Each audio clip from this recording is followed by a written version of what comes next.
जोहार सम्बलपुरी समाचार के आपन को स्वागत। राज्य सरकार 24टा जिल्लार जिल्लापाल अदल बदल करिछन। ए बाबदे साधारण प्रशासन विभाग तरफु विज्ञप्ति बाहरी। विज्ञप्ति अनुसार भद्रक जिल्लापाल सिद्धेश्वर बलिराम बंदार को सम्बलपुर जिल्लापाल भावे नियुक्ति दिया जाइछे। सेंता रायगड़ा जिल्लापाल मनोज सत्यवान महाजन एतके सुंदरगढ़ जिल्लापाल भावे दायित्व तुलाबे। ओडिशा खनि निगम कार्यनिर्वाही निर्देशक कविंद्र कुमार साहू को देवगढ़ जिल्लापाल भावे बदली करा जाइछे। संस्कृति विभाग स्वतंत्र सचिव मधुसूदन दास नुआपड़ा जिल्लापाल हेइछन। सेंता मालकानगिरी जिल्लापाल पावार सचिन प्रकाश कलाहांडी जिल्लापाल भावे नियुक्ति पाइछन। बौद्ध जिल्लापाल भावे सुब्रत कुमार पंडा को दायित्व मिलिछे बोली विज्ञप्ति सूचना मिलिछे। सियाड़े ओडिया भाषा साहित्य और संस्कृतिर निर्देशक भावे डॉक्टर विजय केतन उपाध्याय को दायित्व मिलिछे। मुख्यमंत्री जन अभियोग शुणाणी कार्यक्रम आवा 12 तारिख दिन बंद रहबा। जन अभियोग शुणाणी परवर्ती तारिख साधारण प्रशासन आउ साधारण अभियोग विभाग तरफु जनै दिया जिबा बोली मुख्यमंत्री कार्यालय तरफु कहा जाइछे। राज्यर लोकर सुरक्षा लगी विशुद्ध पानीय जल जोगाण उपरे गृह निर्माण और नगर उन्नयन मंत्री डॉक्टर कृष्णचंद्र महापात्र जोर देइछन। ओडिशा जल निगम वाटको रो काम और अग्रगति बाबदे समीक्षा करिकरी से बढ़ुथिबार पानी रो दरकार के पूरा करबार लगी चालीथिबार सबु प्रकल्प के जल्दी शेष करबार के वाटको के निर्देश देइछन। समीक्षा सुमिया के वाटको रो सीईओ निगम रो सफलता बाबदे टिकिनिखी विवरणी देइथिले। माध्यमिक शिक्षा परिषद तरफु परिचालित ओडिया एकक भाषा परीक्षाफल बाहरी। 10 क्लास और 8 क्लास स्टैंडर्ड रही परीक्षाफल बोर्ड रो वेबसाइट थी मिलुचे। 10 श्रेणी स्टैंडर्ड लगी 6462 जन परीक्षार्थी भितरु 5887 जन पास करिछन। अष्टम श्रेणी स्टैंडर्ड थी 1509 जन पास करिछन। कलाहांडी जिला नरला वनांचल रो भिन्न भिन्न गानो हाथी मानकर लगी चाष प्रभावित हेउथबार अभियोग हेउचे। धान पल्हा कपा मेका बागिर भिन्न भिन्न फसल होइतबार खेत के हाथी माने आसुथिबार नु नुकसान हेउथबार अभियोग हेउचे। जंगल विभाग गजस हाथी मानकर सहित मोबाइल ट्रेकिंग जरिए हाथी मानकर स्थिति जानबार उतरु लोक सचेतन करौछन। हेंता हाथी मान को जंगल भीतर के नेबार लगी उद्यम करुथबार जना पड़िছে। सोनपुर जिला बिनका थाना भंडार पंचायत चुलीमाल गाँव घटिथिबार गुलीकांड घटना थी पुलिस 2 जन को अटक रखिছে। बुर्ला डाक्तरखाना 2 जन मृतकंकर पोस्टमार्टम हेला उतारू गलाकाल बेलबुड़े चुलीमाल गाँव अंतिम सत्कार हो जाइछे। घटना जगानु जबत होइतिबार सर्विस रिवॉल्वर और गुली बाबदे बालिस्टिक विशेषज्ञ तदंत करुछन। सेंता ई घटनार सबु दिग उपरे तदंत करा जाउछे। सियाड़े घटना के नेइकरी भिन्न भिन्न चर्चा चलीछे। मृतक 2 जन आउ केते लोकर संगे मिसिकरी घटना दिन भोजी करिथिबार कहा जाउछे। सेमानकर भितरे केनसी झमेला भी नै थिबार कहा जाउछे। बहुत जल्दी घटना बाबदे सबु कथा सफा हेबा बोली सुवर्णपुर पुलिस तरफु सूचना दिया जाइछे। किनो जने दिया जाय पारे जे बुधवार बेलबुड़े सुवर्णपुर जिला बिनका थाना चुलीमाल रो पात्रबेरना पड़ियानो गुली फुटी करी 2 जनकर जीवन जाइथिला।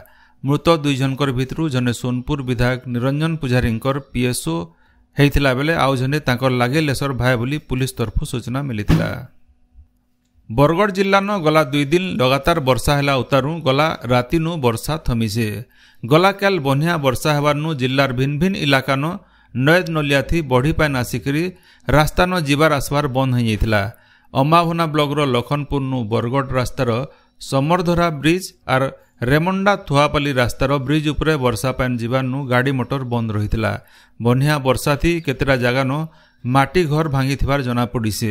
भेडेन ब्लॉक मानपुर पंचायत महला कोटार 3टा परिवार रो माटी घर भांगी जीवार नु सेमानकु स्कूल न रखा जाइছে।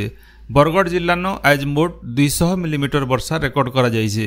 आज सखालु मिलिथिबार रिपोर्ट अनुसार अम्बाभना ब्लॉक नु सबुठानु अतका 39 मिलीमीटर, बरगढ़ न 28, झारबंद न 36 और बरगढ़ ब्लॉक न 28.6 मिलीमीटर वर्षा रेकर्ड करा जाइছে। झारसुगुड़ा जिला लखनपुर ब्लॉक बीजापाली पंचगाँ महिमा मठनु आवा अगस्त 18 और 19 तारिख दिन नुआखाई उत्सव पालन हवा। आघर दिन बेलबुड़े चतुर्दशी पालन और श्रावण पुनी दिन जाग जमक थी नुआखाई पालन करबार लगी प्रस्तुति हेइছে। बरगढ़ जिला पदमपुर अन्वेषा हॉस्टेल छात्र मृत्यु घटनार उच्च स्तरीय तदंत करबार लगी जिला छात्र संगठन तरफु दाबी हेइছে। मृत छात्रर परिवार के क्षतिपूरण प्रदान करवार लगी संगठन तरफु जिलापाल और एसपी ठाने दाबी करा जाइछे। नुआपड़ा जिलार कोमना के एनएससी घोषणा करवार लगी दाबी होइछे।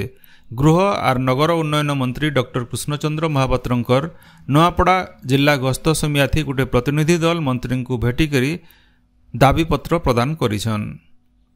बीजेपी पश्चिम ओडिशा स्तरीय सांगठनिक बैठक गलाकाल बरगढ़ ठाने हो जाइछे।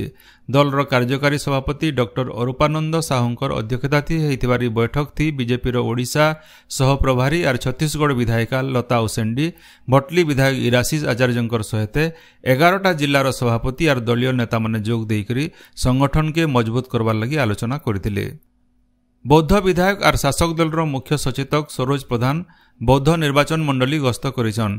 टिकरपड़ा और बघियापड़ा पंचायत लोक भेटी करी पीवार पैन रास्ताघाट पाठपढ़ा डाक्तरखाना भिन्न भिन्न समस्या और सुविधा असुविधा बाबदे पचरई करी बुझीछन। झारसुगुड़ा जिलार इब थर्माल पुरी के दिने छड़ा दिने चालुथवार जगन्नाथ भल्भो बस सेवा बंद हो जाइछे। तार बदला अलगा 2टा बस सबुदिन चलबा बोली ओएसआरटीसी तरफु सूचना दिया जाइछे। हेले ई दुही बस कुचिंडा देकरी नाई जाउथिबारनु से अंचल असंतोष देखा देइछे। अनुसूचित जाति और जनजातिर संरक्षण व्यवस्था के नेकरी सुप्रीम कोर्ट दैथिबार रायर प्रतिवाद न ओडिशा शेड्यूल कास्ट फेडरेशन तरफु राष्ट्रपति उद्देश्य न गोटे दाबीपत्र कलाहांडी जिलापाल को दिया जाइछे। सुप्रीम कोर्ट राय के प्रत्याहार करी एससी एसटी वर्गंकर लगी संरक्षित थिबार खाली पदवी पूरण करवार और उच्च शिक्षानुष्ठान मान के छात्र छात्री मान को छात्रवृत्ति प्रदान करवार लगी दाबी करा जाइछे। बलांगीर जिलार टिटलागढ़ कोसली भाषा सुरक्षा समिति तरफु गवेषक स्वर्गत निमाई चरण पाणिग्राहींकर सुरताथी गोटे श्रद्धांजलि सभा दिलीप पसायतंकर सभापतित्व हो जाइछे। भिन्न भिन्न सामाजिक और सांस्कृतिक अनुष्ठान कर्मकर्ता जोग देकरी श्रद्धांजलि अर्पण करिछन। स्वर्गत पाणिग्राहींकर सुरताथी कोसली ऐतिह्य सम्मान दिया बोली घोषणा करा जाइछे। बौद्ध जिला मनमुंडा गोष्ठी चिकित्सालय न डाक्तर अभाव लगी रोगी चिकित्सा थी असुविधा होइछे।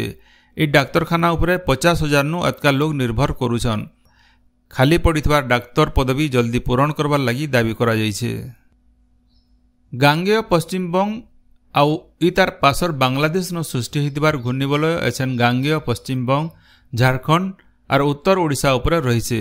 इतार प्रभाव थी एबा 24 घंटा भितरे लघुचाप क्षेत्र सृष्टि होबार संभावना रहिछे बोली भुवनेश्वर पाणीपाग विज्ञान केन्द्र तरफु कहा जाइछे। आइ सुंदरगढ़ झारसुगुड़ा बरगढ़ सुवर्णपुर और बलांगीर जिला न अति प्रबल वर्षा होबार अनुमान करा जाइछे। आपण माने सबुदिन सुनुछन आमर भाषाती रेडियो खबर सम्बलपुरी समाचार। सम्बलपुरी समाचार बाबदे आपणकर मतामत देवार सहित ई काम के आगे जारी रखबार लगी तहक और सहयोग देवार के अनुरोध। आमर यूट्यूब चैनल के लाइक शेयर और सब्सक्राइब करुन आउ फेसबुक पेज के फॉलो करुन। जोहार।